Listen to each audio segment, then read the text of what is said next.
وفاء. أعوذ بالله من الشيطان الرجيم. بسم الله الرحمن الرحيم.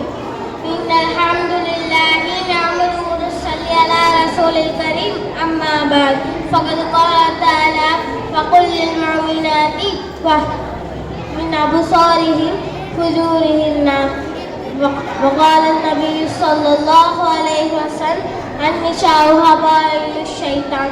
விண்ணை படைத்து விண்ணிலே விண்மீன்களை படைத்து மண்ணை படைத்து மண்ணிலே மாமனிதர்களை படைத்து பரிபாலிக்கும் அல்லாஹ்வை புகழ்ந்தவாறாகும். இன்னும் யாரை படைக்காவிடில் இவ்வுலகை படைத்திருக்க மாட்டேன் என்று சொன்னாலோ எம்பெருமான் கண்மணி நாயகம் ஸல்லல்லாஹு அலைஹி வஸல்லம் அவர்களின் மீது சலாத்தினை கூறி என் உரையை நான் ஆரம்பம் செய்கிறேன். அஸ்ஸலாமு அலைக்கும் வரஹ்மத்துல்லாஹி தஆலா பரகாத்துஹு. இவ்விழாவில் எனக்கு கொடுக்கப்பட்டுள்ள தலைப்பு கலாச்சார சீரழிவும் காமல் நபியின் போதனைகளும். இஸ்லாமிய மார்க்கமானது இறை நம்பிக்கை, வணக்க வழிபாடுகள் போன்ற மார்க்கத்தின் அடிப்படையான விஷயங்களுக்கு முக்கியத்துவம் அளிக்கின்றது.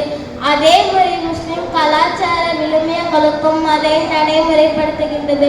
இஸ்லாமியர்களுக்கான வழிகாட்டுதல்களையும் போதிலும் அதிகளவு கரிசனை எடுப்பதை அல் குர்ஆனிய வசனங்களிலும் ஏவல்களிலும் நபிமார்கள்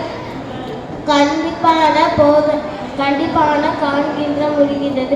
இன்றைய காலகட்ட கலாச்சாரம் மிகவும் அதிகமாக அதிகரித்து விட்டது.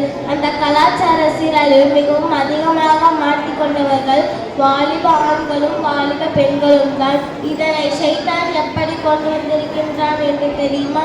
மொபைல் போன் அத்தியாவசிய தேவைகளுக்கு போதும் என்ற நிலை மாறி இன்று குடும்பத்தில் உள்ள குழந்தைகள் முதல் பெரியவங்கள் வரை ஆளுக்கு ஒரு போன். அந்த போனை வைத்து யாரென்றே தெரியாத அந்நிய ஆணும் அந்நிய பெண்ணும் தொடர்பு கொள்கின்றார்கள்.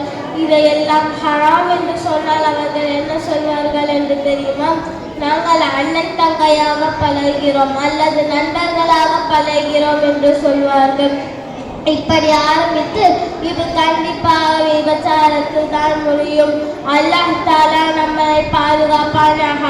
ஷைத்தான் ஒவ்வொரு மனிதனின் இரத்த நாளங்களில் ஓடுகின்றான். அவன் தங்களுக்கு கெட்ட ஆசைகளை தூண்டக்கூடிய ஒன்றிருக்கின்றான். எனவே பெற்றோர்கள் தங்கள் பிள்ளைகளை கண்காணிக்க வேண்டும். அந்நியரை கவரும் ஆடை அலங்காரங்கள். பொதுவாக ஒரு கலாச்சார சீர்கேட்டில் பெண்களுடைய பங்குதான் அதிகமாக இருந்தது. அதில் அதிகமாக பாதிக்கப்படுபவர்களும் அதிகம் பெண்கள் தான். பெண்களுடைய கலாச்சாரத்தின்படி ஆண்கள் போன்று ஃபேண்ட் சட்டை அணிகிறார்கள். இவ்வாறு அணிந்த அந்நியர்கள் அதன் பக்கம் ஈர்ந்தார்கள்.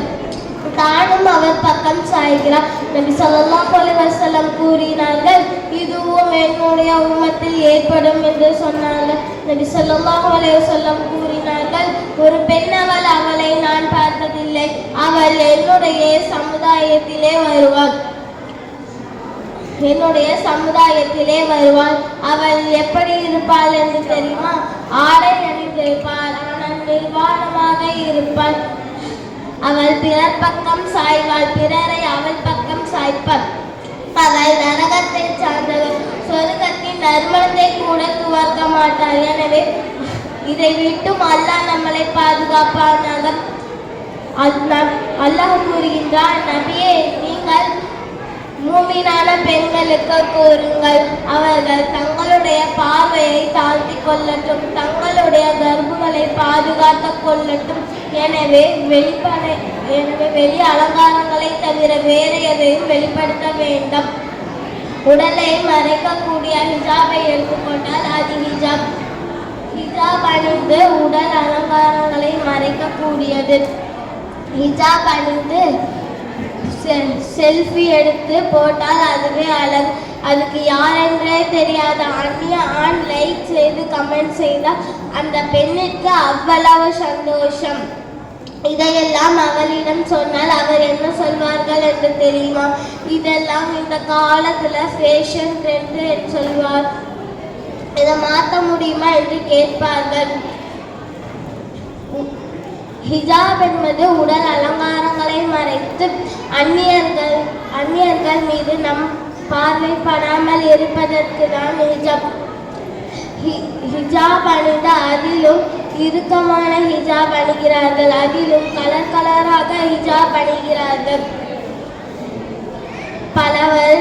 பல மாதங்களாக பார்க்காத உறவினர்களை பார்த்தால் அவர்கள் என்ன சொல்கிறார்கள் தெரியுமா?